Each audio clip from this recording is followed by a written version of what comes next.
grief is a strange, unpredictable thing. You think it's going to hit you like a tidal wave, overwhelming, undeniable, final. But for me, it came in strange drips and static. It was like a radio that never quite tuned in right. One moment I'd feel nothing at all, and the next I'd be in the grocery store staring at the cereal aisle and suddenly realize I didn't know how to shop for one. It had been almost a month since Hannah died. 32 days to be exact, though I wasn't counting, not consciously. The funeral was small, just family and a few close friends. Everyone kept saying how unfair it was. So young, they'd whisper. So sudden. So tragic. I nodded through all of it. Said the right things. Thanked people for the flowers. Went home. Sat on the couch for hours at a time staring at nothing. I hadn't touched her car since. It sat in the driveway, coated in a thin layer of September dust, the kind that clings to every surface like a memory that won't wash away. I thought about cleaning it a dozen times but couldn't bring myself to even unlock the doors. It was her car. Her music was still saved in the radio presets. Her sunglasses still sat in the center console. And yet, something about it started to feel wrong, like it didn't belong here anymore. That morning, I made the decision to sell it.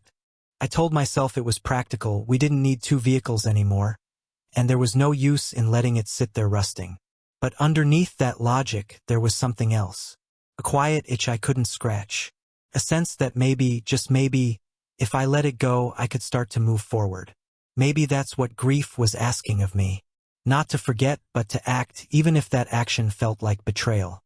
So I went outside, key in hand, and opened the door for the first time since the accident. The smell hit me immediately, lavender and something faintly sweet, like vanilla or cinnamon. Her scent. The one I used to bury my face in when she hugged me from behind on tired Monday mornings.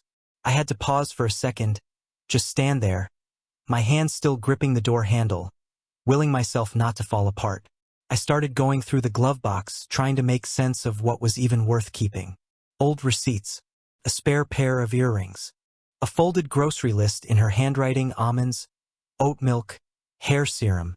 Each item felt like a dagger to the ribs. I set them aside gently. That's when I noticed it.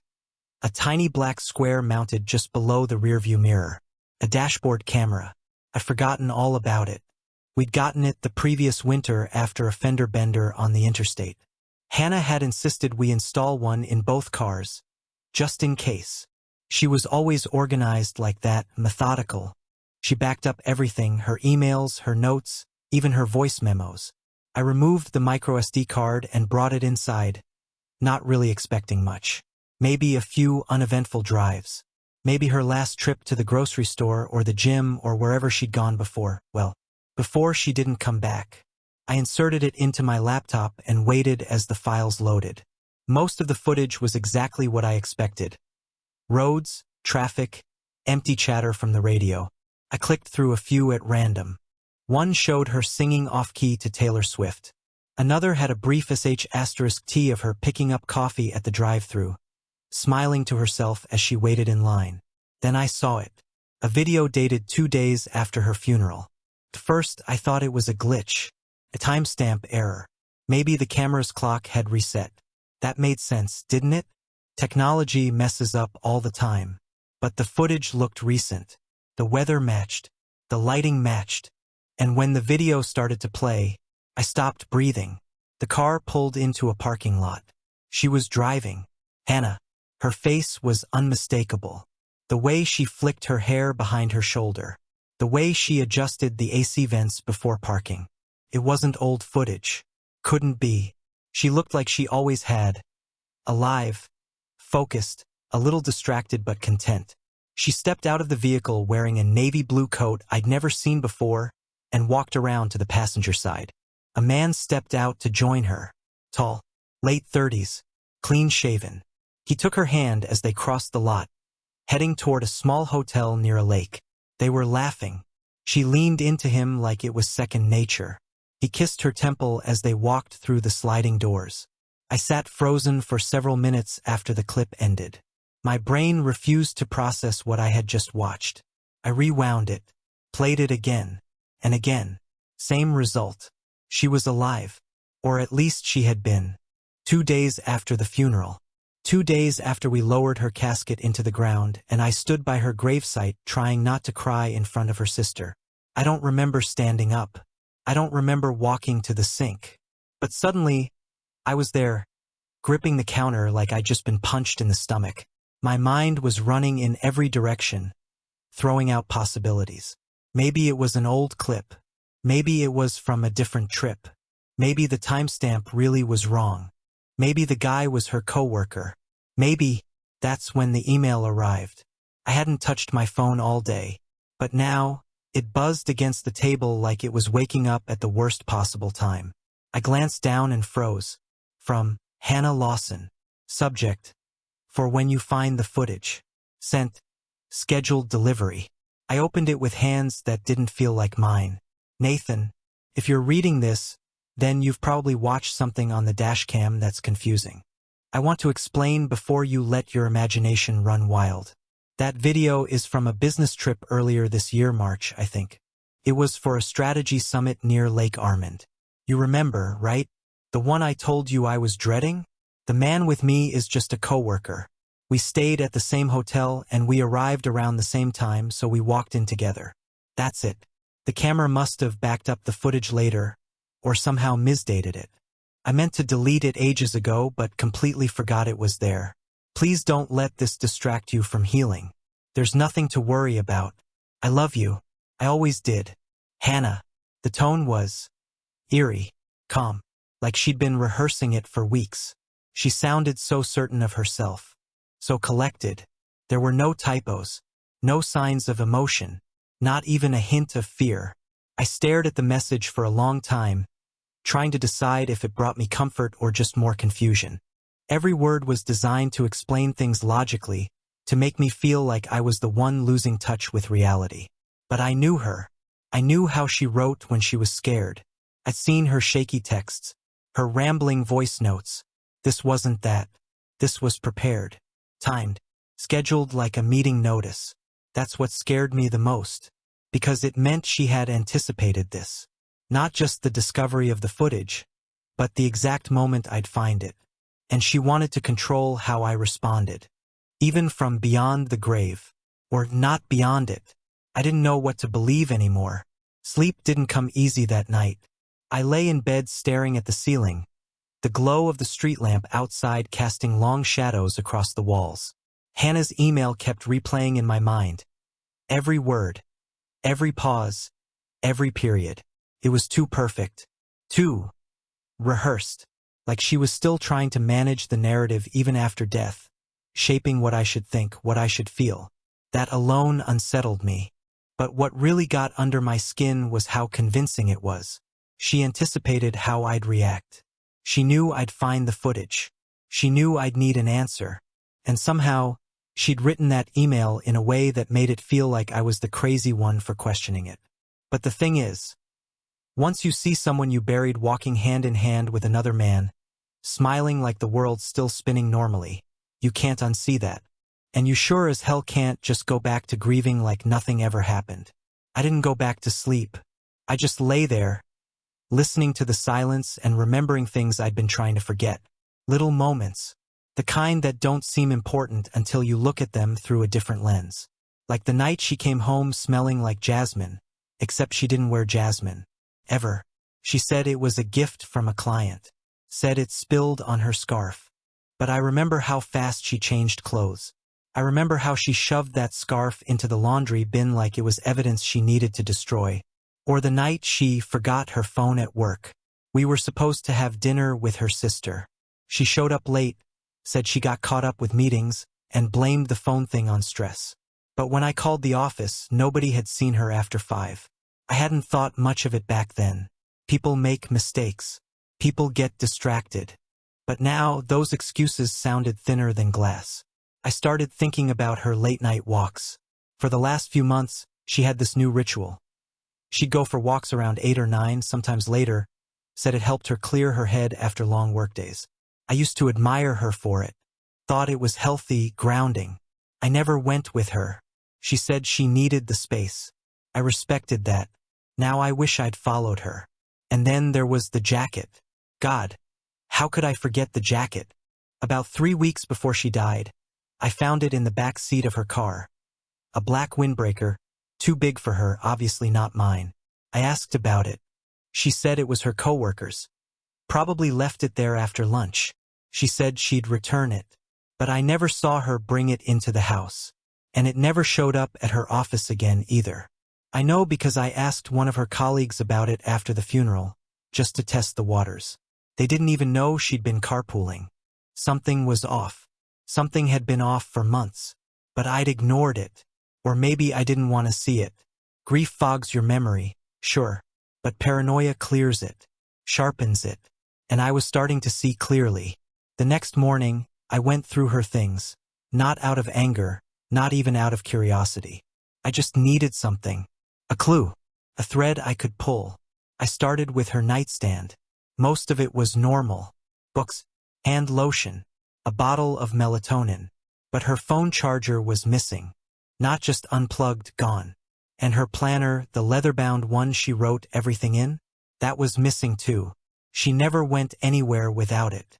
It was like her second brain. Yet I hadn't seen it since the day before she died. That bothered me more than it should have. In the kitchen drawer, I found one of those notepads she used for grocery lists. A few torn pages. But underneath it, shoved way in the back, was a crumpled receipt from a gas station 3 towns over. Dated 4 days before her accident. A station near Route 6, out by Lake Armand. My chest tightened. That was the same lake from the footage. I looked up the location. It was more than an hour away, not a place you'd just accidentally end up. And she hadn't told me she was driving out there. Not that day. Not ever. It wasn't a one-off. This wasn't some random video from months ago. It wasn't a harmless trip. She'd been out there days before she died.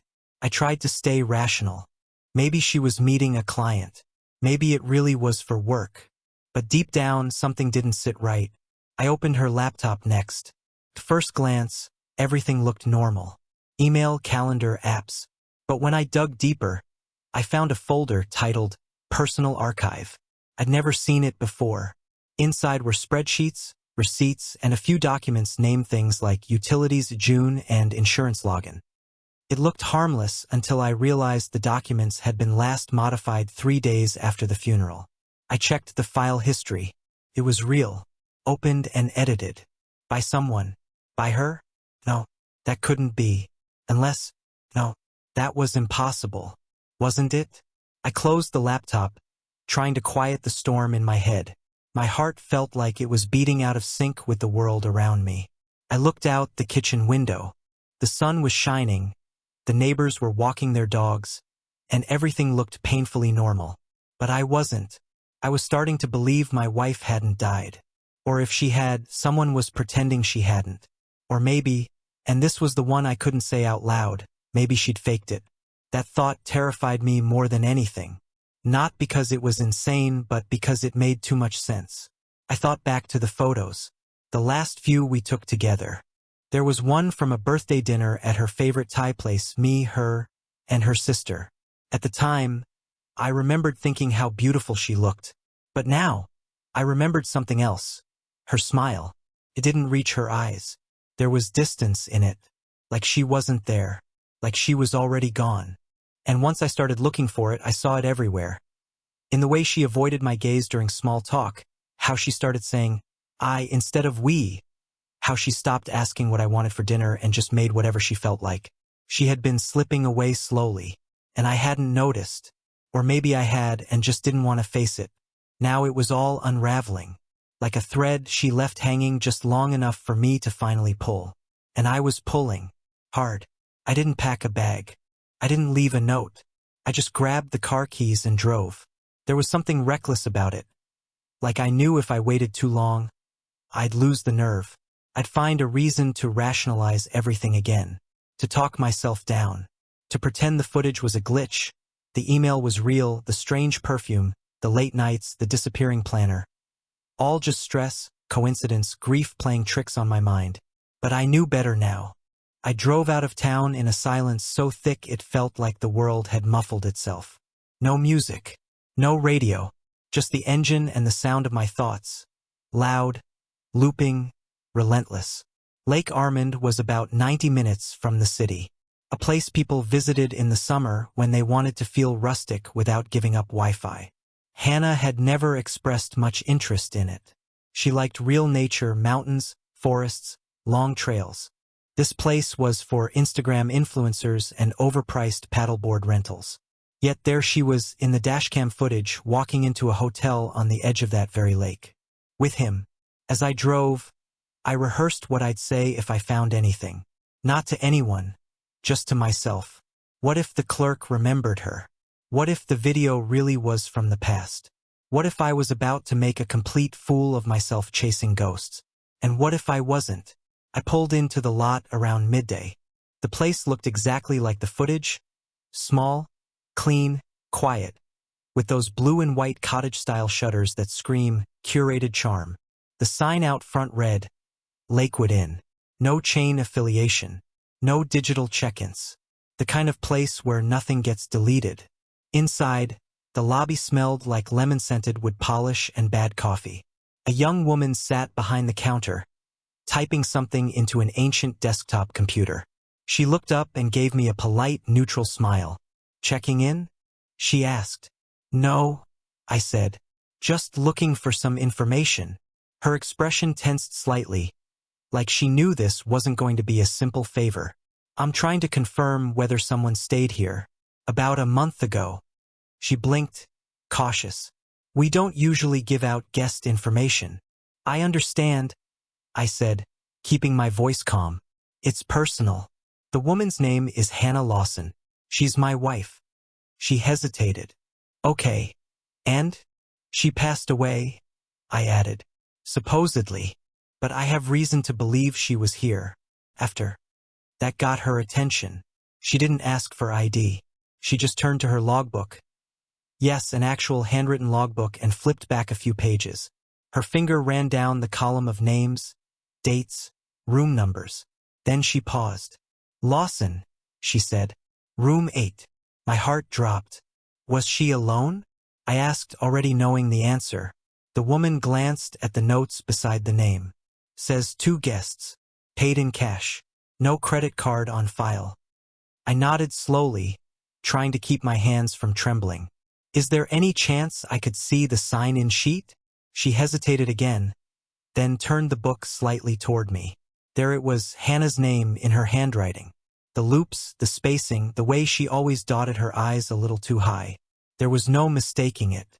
No way to deny it. She had been here, and she hadn't been alone. Was there any camera footage? I asked, unsure whether I wanted the answer. She pointed toward the far wall.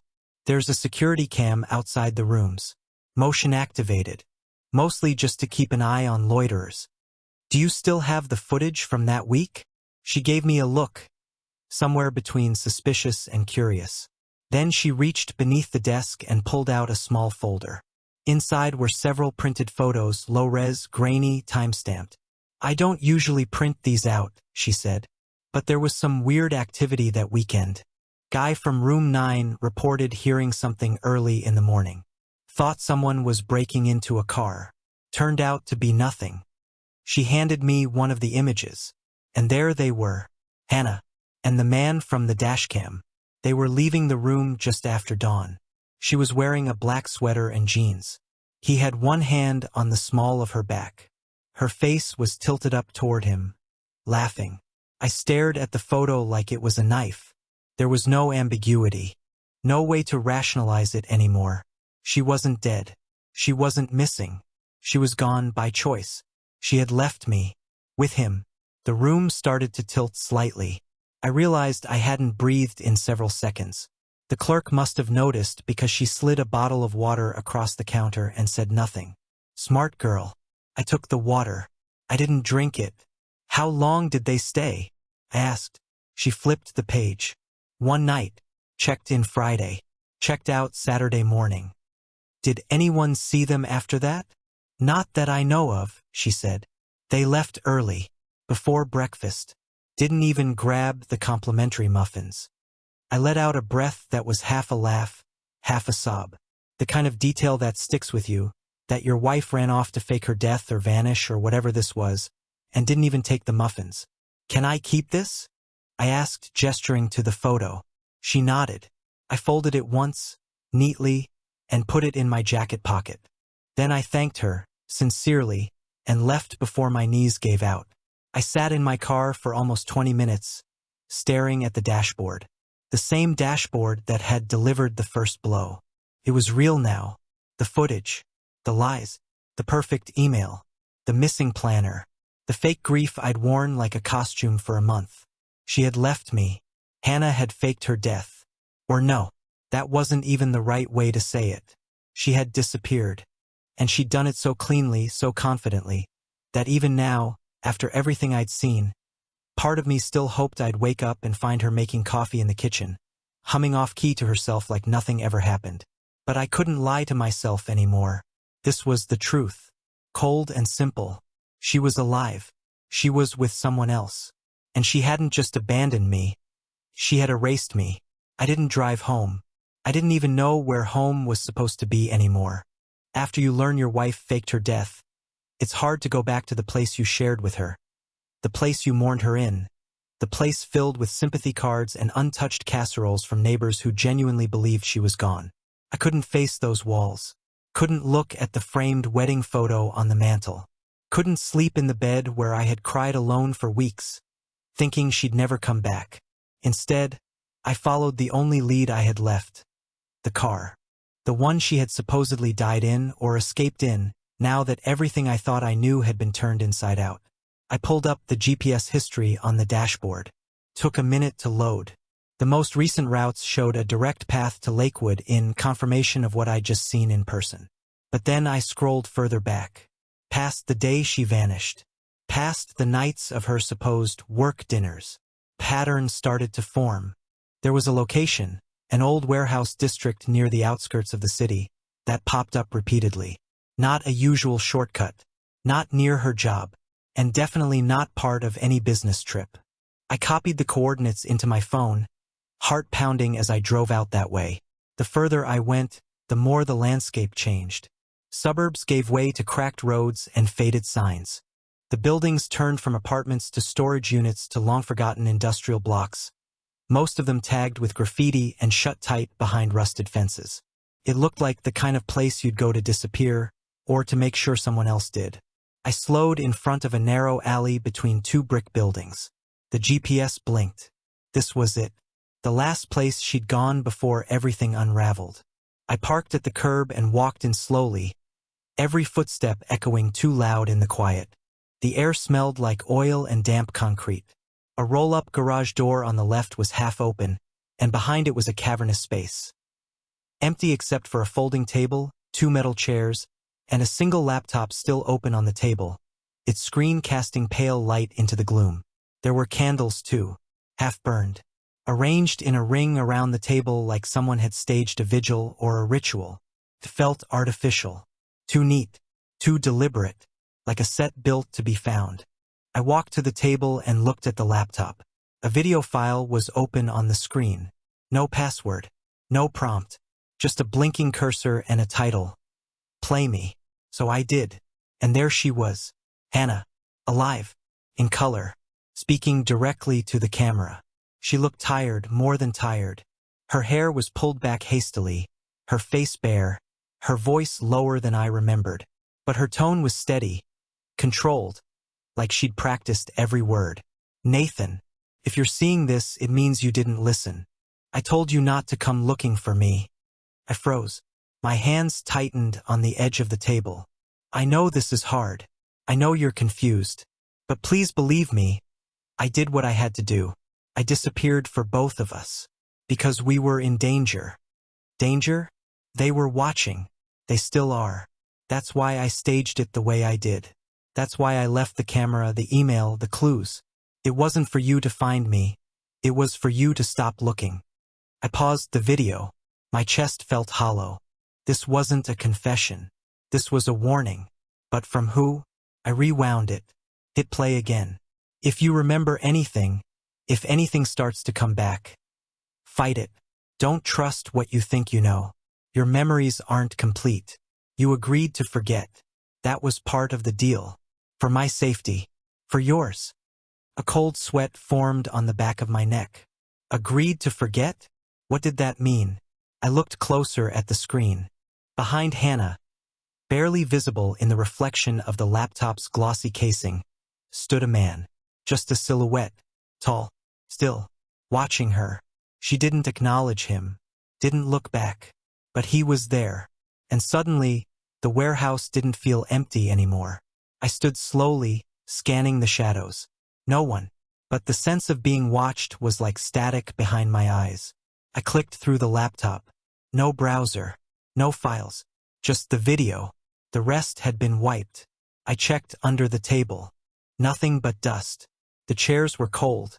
And used. The candles had been lit recently.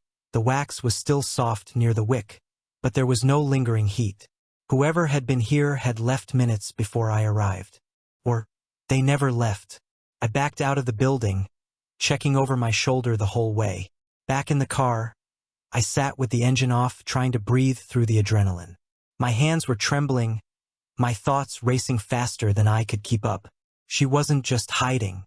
She was protected. Or trapped. Or both. But either way, she wasn't alone. That man in the reflection, I knew him. I didn't recognize his face. Not consciously. But something about his outline, his presence, his stillness. It sparked something old. Something buried. Like a dream you forget when you wake up, but that lingers in the back of your brain all day, coloring everything. I knew him, and I didn't know how. That scared me more than anything. Because if Hannah was telling the truth, if my memories really weren't whole, then I didn't just lose her. I lost part of myself. I started digging that night. I went back through every file I had, old emails, photos, text messages. I looked at every trace of our life before her death, trying to find anything that hinted at a plan, a threat, a reason. There were gaps, blank spaces where there shouldn't have been. Texts I remembered sending that were missing from my phone. Pictures I thought we'd taken together that were suddenly gone from cloud backups. It was like someone had scrubbed entire months from existence. And maybe they had. Maybe I had agreed to it. But why? And who else knew? I called Hannah's sister, tried to keep my voice calm as I asked whether she remembered anything odd in the weeks before Hannah died. She hesitated. I don't know, she said. She seemed stressed. More than usual. Said she was worried about work. That someone was checking on her. Whatever that meant. I asked if she'd ever met any of Hannah's coworkers. Specifically any men. Maybe in their 30s or 40s, tall, dark hair, quiet. No, she said. She didn't talk much about work. Why? I told her I was following up on an old insurance document. A lie, obviously. But I wasn't ready to drop the bomb yet. Not without more. Because even with the video, even with the hotel footage, even with the man in the reflection, there was still one unanswered question that refused to leave my mind. Why me? Why stage the death so precisely? Why send me an explanation if she didn't want me to follow it? Why include me at all? Unless I had helped her do it. I don't remember falling asleep, but I remember waking up like I'd been pulled out of a lake, gasping, heart pounding, cold sweat clinging to my skin. The kind of waking where you're not sure what's real. Not the dream, not the room, not even your own body. The warehouse, the video, the man behind her. It all felt like a hallucination. But the USB drive in my pocket said otherwise. So did the receipt from the hotel. So did the signature. So did the photograph of her walking out of a motel room hand in hand with someone who wasn't me. But the strangest part of all wasn't what I'd found. It was what I started remembering. Fragments. Half-memories. Dreams that didn't feel like dreams. Smells. Words. The way she looked at me during our last few dinners. Not with guilt, but with urgency. Like she was trying to tell me something without breaking a script. Came in flashes. We were in the garage. She was holding a folder. The man, the one from the reflection, was standing nearby. I didn't know his name, but I knew his role. He was some kind of handler. Or liaison. Or fixer. Something in between. You'll forget this, he was saying. That's the point. Hannah looked at me, eyes rimmed red but dry. You need to say it out loud. I agree to the reset, I said, in the memory, my voice hollow. I agree to forget. Then darkness. Then now. T upright in bed. I had said those words. I had agreed to forget. I wasn't chasing someone who disappeared without me. I was chasing a plan I had been a part of. One I'd chosen to forget for reasons I still couldn't understand. The clarity came not in a burst, but in pieces, like an old file being slowly recovered from a corrupted drive. I remembered more that day than I had in the entire month since her death. It started with a warehouse, not the one with the laptop, but another one. Bigger, cleaner, more clinical. There were people there. At least 6. Suits, gloves, a woman with a clipboard, a man typing on a tablet, logging something. There was a medical table, a case with syringes. I remembered the syringe going into my arm. I remembered her holding my hand and saying, "It has to be you who forgets, not me." I remembered her crying when the sedative started to hit. And then I remembered the agreement. We weren't just escaping something. We were escaping everything. Our names, our lives, each other. Because if one of us stayed behind, the others could be tracked, compromised, identified. But if one of us forgot, truly forgot, then the other could vanish cleanly. With no one looking, with no strings left to pull. I was the decoy. I was the reset. She didn't leave me. We left together. But something or someone had altered the script. The man in the video. The man from the reflection. The man from the garage. He was supposed to help us both disappear. That was the plan. The 3 of us all vanishing on the same timeline. But in the vision, the memory, something changed. He said, "We'll do Nathan first." And Hannah hesitated. That hesitation was the last clear thing I saw before the memory slipped away again. The rest was all noise and static. I tried to find anything that could verify what I was remembering. Old documents, backup drives, but they were all fragmented. Nothing before mid-June. All my cloud accounts showed signs of resets. Wiped histories, cleared caches, ghost files with metadata but no content. The more I looked, the more it felt like my life had been scrubbed like a hard drive. And not by me. I called my old college roommate, Derek, just to ask something stupid and simple. "Hey, do you remember that road trip I took this summer with Hannah?" And he said, "What trip?" Then he paused. "Actually, you guys were weirdly off the radar for a while. Now that you mention it, I don't remember hearing from you at all in July. I figured you were just laying low after her." "Well, you know." "What do you mean, you know?" I asked. He was quiet. "After the news. I didn't even know how to talk to you about it, man. I didn't want to intrude." "What news?" "The accident. I mean, it was all over your social. Your sister called everyone. I assumed she told me what you told her." "I didn't tell her anything," I said. Another pause. "Jesus, Nate," Derek whispered. "What is going on?" I didn't answer, because I didn't know. That night I found something else. Hidden inside my sock drawer, tucked beneath a false bottom I didn't remember building, was a thin envelope labeled N.L. "Do not open unless memory returns." Inside was a folded letter in my handwriting, and a flash drive. The letter read, "If you're reading this, then the reset is wearing off, which means something's gone wrong. Don't panic. This was always a possibility. You agreed to the wipe. You volunteered for it. You knew what was at stake. Her name is still Hannah, but she's not the same anymore. None of us are. Do not trust anyone who contacts you claiming to know the whole story. Not even me. If you want to find her, go to where the city is washed in neon. You'll remember what that means. And if you don't, you will when you get there." I stared at the last sentence like it was written in code. Then it hit me. The Rooftop. Downtown Chicago.